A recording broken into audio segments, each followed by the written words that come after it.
Stories from our hemisphere. It's Our Americas with Cary Harrison.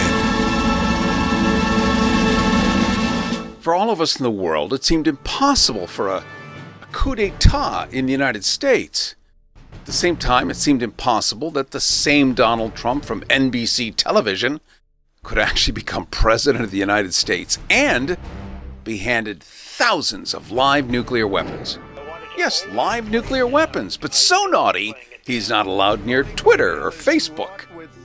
So why would it be impossible that at the end of his term, we experience what other of our American neighbors, say down south in Venezuela, what they experienced when Juan Guaido's forces attempted to storm Venezuela's National Assembly?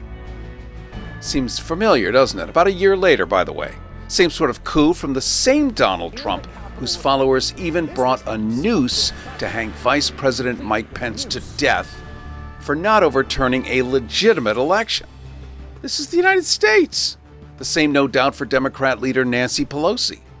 They brought zip-tie handcuffs. This was a full-on putsch, appropriately using that German word. My family was here 150 years before the American Revolution and helped build this country with an aim to fighting tyranny and a greedy king. Now, these 250 years later, we see tyranny through another greedy king, a king with nuclear weapons and an army of 70 million supporters.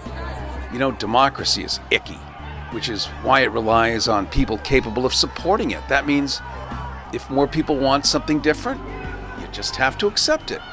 The inverse is also true. They have to accept it.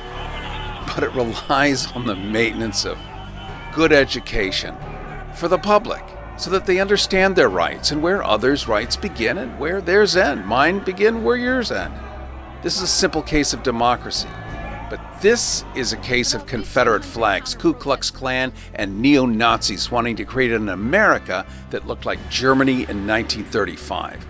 If you speak Spanish, you've already been wrongly described by Donald Trump as an automatic rapist or a killer, and he wants you removed or beaten up. With these armed mobs, if you're Jewish, or indigenous, native, or black, it could be like Germany in 1938. Even now, the tiny island of Cuba has been declared a terrorist state because they can't afford coronavirus vaccines from U.S. pharmaceutical companies. This Confederate force wants to restore the Southern Confederacy to its former glory where non-Aryan people will not be welcome. You could check out the extra link below from the same day of the coup d'etat insurrection when I was on RT International, pitted against two coup d'etat supporters, neither of whom, by the way, would ever find themselves personally welcome in a new Fourth Reich, you'll see.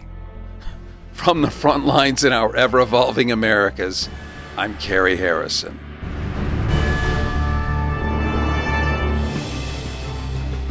Our Americas with Cary Harrison.